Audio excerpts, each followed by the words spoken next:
નમસ્કાર, આપ જોઈ રહ્યા છો નેશન પ્લસ ન્યૂઝ. હું છું આપની સાથે હેતલ ભગત. છોટાઉદેપુર નગરમાં આજે શ્રદ્ધા અને સુવિધાનો સંગમ જોવા મળ્યો હતો. લોકસભા સાંસદ જશુ રાઠવા અને ધારાસભ્ય રાજેન્દ્રસિંહ રાઠવાની પ્રેરક ઉપસ્થિતિમાં નવાપુરા ખાતે ભગવાન પરશુરામની પ્રતિમાનું અનાવરણ કરવામાં આવ્યું હતું.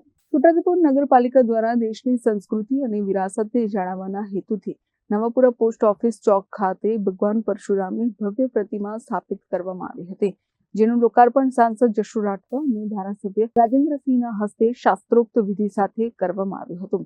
આ અવસરે નગરપાલિકા પ્રમુખ મંજીરા કોલી, ઉપપ્રમુખ પરવેઝ મકરાણી અને ચીફ ઓફિસર ભાવિક બરજોડ સહિતના પદાધિકારીઓ હાજર રહ્યા હતા. આ પ્રસંગે ભગવાન પરશુરામની પ્રતિમાની સાર સંભાળની જવાબદારી સ્વીકારનાર દિનેશ ઉપાધ્યાયનું વિશેષ સન્માન કરાયું હતું.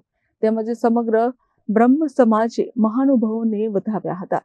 વિરાસતની સાથે વિકાસની ગતિ તેજ કરતા શહેરી વિકાસ વિભાગ દ્વારા ફાળવવામાં આવેલી 5 કરોડની ગ્રાન્ટમાંથી શાંતિ પથનું ખાતમુહૂર્ત પણ કરવામાં આવ્યું છે.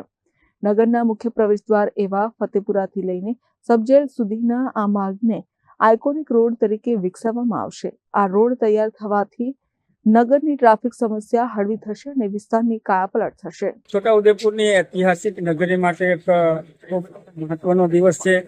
ત્યારે છોટાઉદેપુર નગરની મધ્યે ભગવાન પરશુરામની મૂર્તિ પ્રતિષ્ઠાનું અનાવરણ કરવામાં આવ્યું અને સાથે જ આ છોટાઉદેપુર નગર એક વિકાસના પંથે આગળ વધી રહ્યું છે. ત્યારે 134 લાખના સ્પોટના સંકુલોનું ભૂમિપૂજન કરવામાં આવ્યું અને 5 કરોડ રૂપિયાના ખર્ચે બનનાર વિકાસ પથની પણ ભૂમિપૂજન કરવામાં આવ્યું. ત્યારે સમગ્ર નગરજનોને હું ખૂબ ખૂબ શુભેચ્છા પાઠવું છું.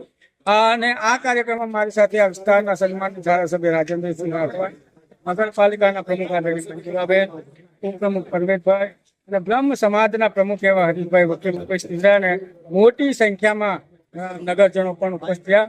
ખૂબ ખૂબ શુભેચ્છા પાઠવું છું. વંદે માતરમ. છોટાઉદેપુર નગરપાલિકા તો ઐતિહાસિક દિવસ છે.